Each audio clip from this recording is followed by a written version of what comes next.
Hello, people of God. Have you ever wrestled with God? How about wrestling with yourself? Today's segment in the story of the people of God invites us to look at Jacob's night of wrestling. So often the focus is on the outcome of the wrestling match. Jacob ends up with a hip injury and a blessing and a new name. But there's so much more to this story that is also our story. Let's begin with Genesis 32, verses 22 to 31. Take a moment to read this passage, and then join me for some thoughts about how this ties into your life today. This passage jumps into the middle of a story. After being away for 20 years, Jacob is returning home to his brother Esau, the same brother from whom he stole the family birthright. Last time the brothers were together, Esau wanted to kill Jacob.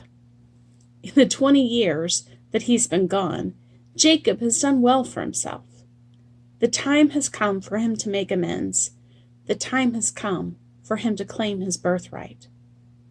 This is a homecoming story.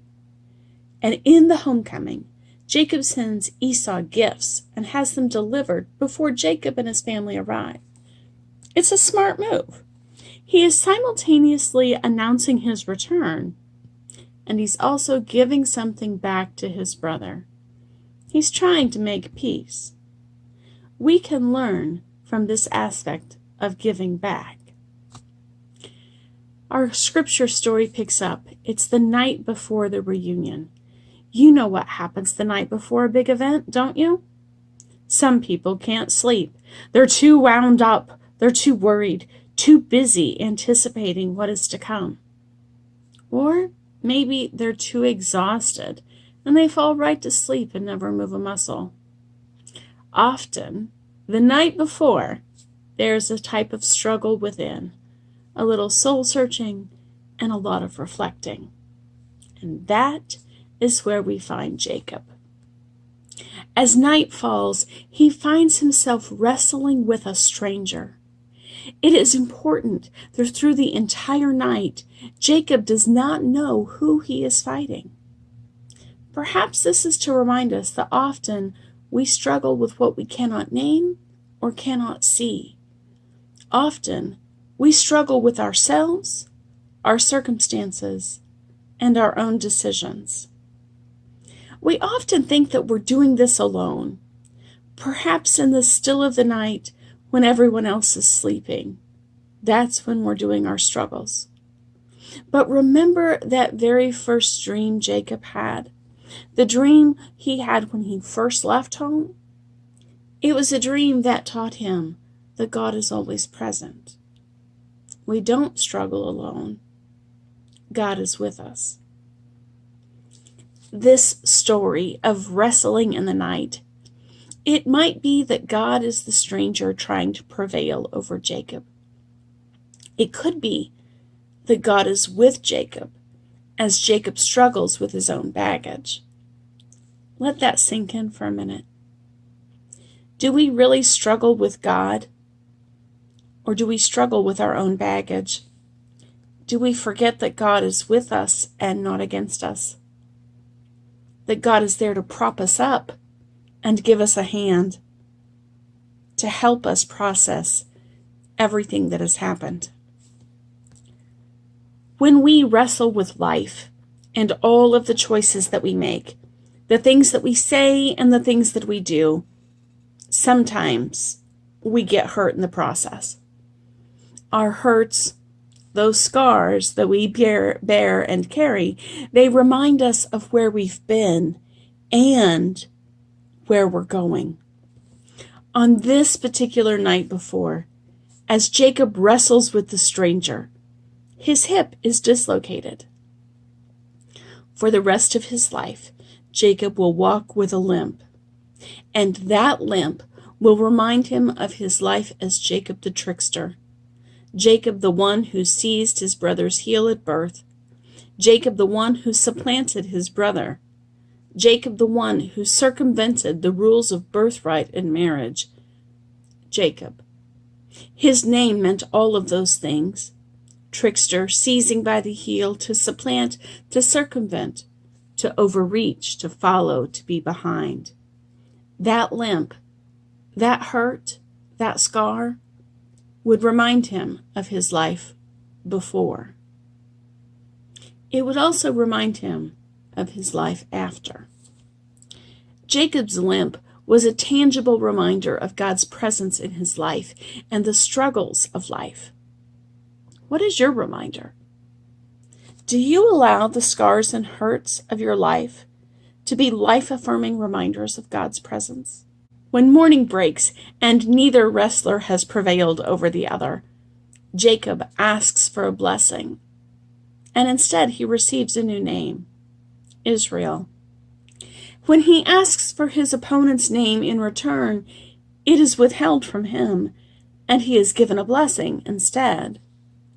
This is when Jacob knows that God is present in the struggle. God's name is not spoken nor given. That sacred name is withheld. But names are important here, not just because God's name is not spoken, but because Jacob is given a new one. And Jacob's new name marks a new chapter in his life. He is now Israel, the one who will claim the birthright and the promises of God.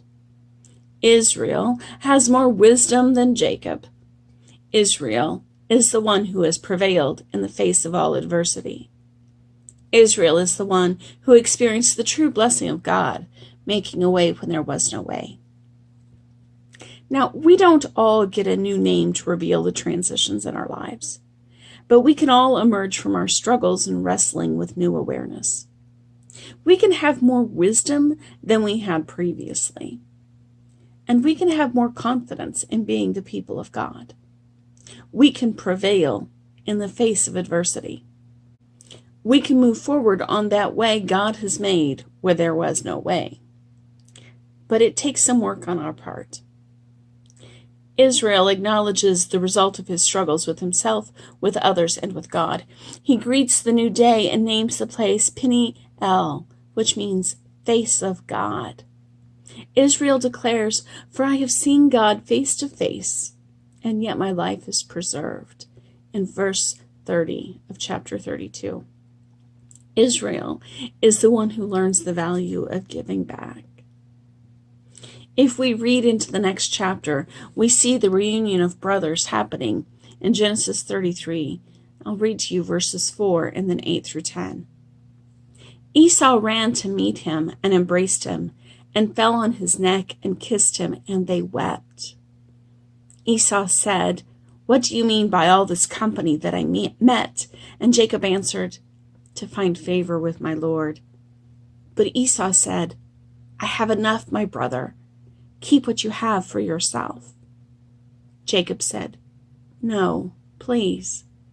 If I find favor with you, then accept my present from my hand.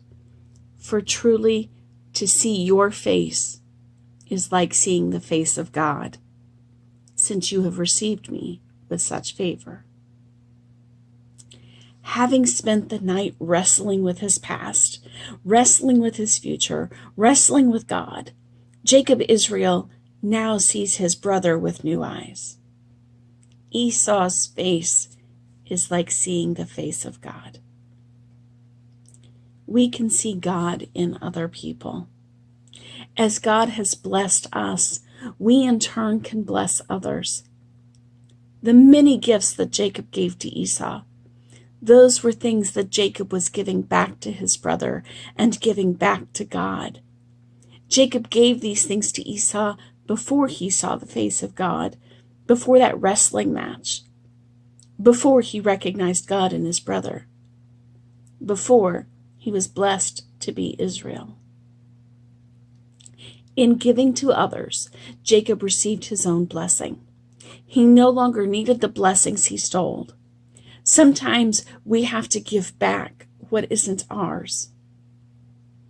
We have been given God's love, God's grace, God's mercy, God's forgiveness. These are gifts from God directly to us, but they're God's. We are to give them back to God by giving them to others. We are to share God's love, God's grace, God's mercy, God's forgiveness with those with whom we have struggled, those who share the face of God. When we give these gifts of love and grace and mercy, we will receive blessings of God. Let Jacob's story of wrestling bring about awareness in your life. God is present in the wrestling and in the blessing. God is present in the giving and in the gifts. We have been given much, and it's important for us to return what we have been given in ways that bless other people. It's part of that transitioning of remembering where we've been and where we're going. There is a connection between our willingness to come face to face with God and our willingness to give back to God and to others. May you find that connection. May you encounter the tangible presence of God.